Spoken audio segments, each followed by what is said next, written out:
Howdy ladies and gents, my name is Thom Gibson, and in this video I'm going to be talking about the 5 things that you can do if you are a mentor teacher to help make your student-teacher experience a more meaningful and positive experience. I asked my student teacher from this semester what was most beneficial for her and her learning, and so this list was partially influenced by that feedback as well. The first thing you can do to help your student teacher is to write out what you're observing when they are teaching. The way I did this, as soon as the class started, I opened up my computer and I addressed an email to my student teacher, and then I wrote observations for the date. I tried to provide as much feedback as I could from the things that I felt she was doing really well, as well as the things that I probably would have done differently or ways that she can improve. It could be observations like how much wait time they're giving after they ask a question, or which students they continually call on. I liked to include quotes that she said while she was teaching that I felt like that was a good question, or the response to that was really good, or the way that you redirected that student was exactly the way I would have done that. When I did these observations, I tried to step back, and if there were issues going on with students not paying attention or being disruptive,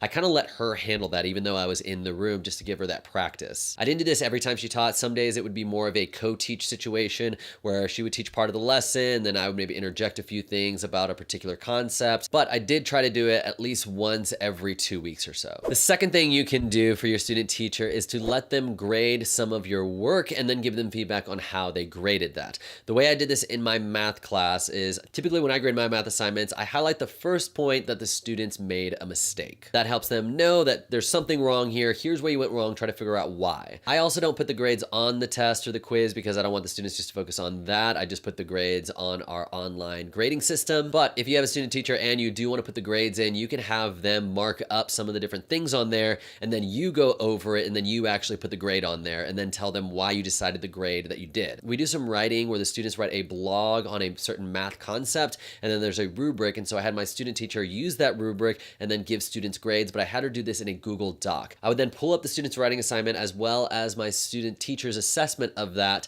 in the Google Doc, and if I agreed with everything the student teacher wrote, I didn't make any changes, but if there was anything I would have added or changed or taken away, I noted that in the Google Doc so that way she could see how I was actually grading it. Having it in the Google Doc made it easy for me to give her feedback on it, as well as not have the grades in our grading system for students to see until I was okay with what the final grade was. The big thing is for you to kind of let them into your mind on what is your thought process as you're grading. And letting them try it out first and then giving them feedback is one of the best ways to do that. The third thing you can do to help your student teacher is to share what your parent communication looks like. My student teacher said this was most beneficial when I had to email a parent about their child being disruptive. How did I address the parent? How did I talk about the student behavior? I usually include the students on the email as well so they can know what was communicated to their parents. I try to create a positive tone about things. I try to problem solve, and even if I'm frustrated with the student, I try not to convey that frustration through the email. You can also copy them to emails to parents that you do to get ahead of things. So something that I like to do in my class is before a big test, I like to email all the students and the parents that say, we've got our test coming up in a week. Here are the resources you can use to study. Here are my office hours. Let me know if you have any questions. That way they can see how do you actually use communication in a way to prevent problems down the road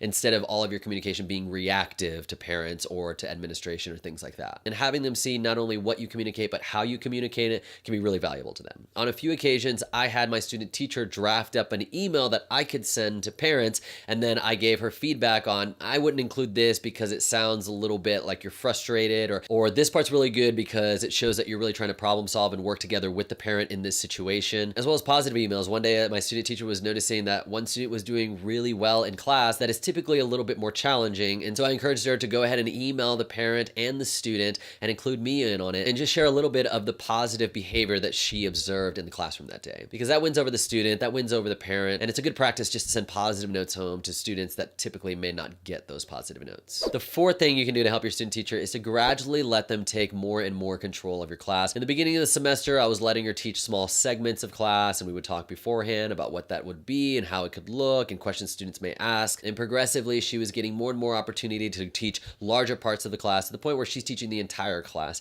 One note about teaching the entire class, I always encouraged her to meet the students at the door because it kind of sends this signal of like, you're joining me for class today. I'm not just Tom's student teacher. This is my class today, and I'm welcoming you in, and I'm making contact with you, and I'm excited to see you today. Students then begin to see that teacher a little bit more in an authority figure and not just in the sense of, oh, she's just the student teacher in Tom's class. But instead, she is our teacher today. Something she told me would have been helpful to her was if I communicated that a little bit beforehand, like, okay, these first few weeks, this is how much you'll be teaching, these are the days you'll be teaching, what classes you'll be teaching.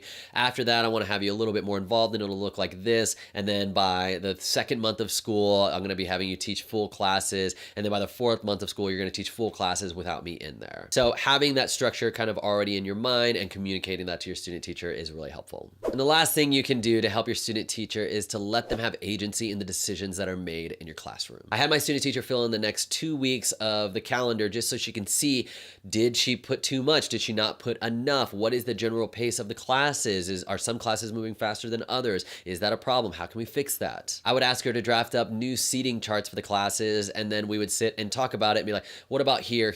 I don't think these two can sit together. And she would get that feedback, and we'd really work together based on what we were seeing in class on those seating charts. And to give her practice in lesson planning, I would say, okay, I want you to teach the cube roots lesson. I want to see what you come up with first, and then I can share a little bit of what I've done in the past few years, and maybe we can combine the two, or maybe we can just go completely with what you came up with, depending on what it is. The more agency they have in the classroom, the more bought in they'll be, and the more opportunity they have to learn, especially as they're constantly getting feedback on, oh yeah, this is great. I do this a little bit differently. Oh, I haven't actually done that before, so let's see how it goes. So those are 5 ways that you can hopefully help your student teacher this year. Let me know if you've had a student teacher before and what they found super useful that maybe I did not mention in this video. If you'd like to stay in the loop with any upcoming videos, go ahead and subscribe. My channel is mostly STEM education. I teach math, robotics, and YouTube video production, so a lot of the content I put out is geared toward that realm of education. I also have a podcast called the Thom Gibson Podcast, and it's more of an NPR style podcast where I'll have a theme, and then I'll interview students, I'll interview teachers, I'll have classroom audio,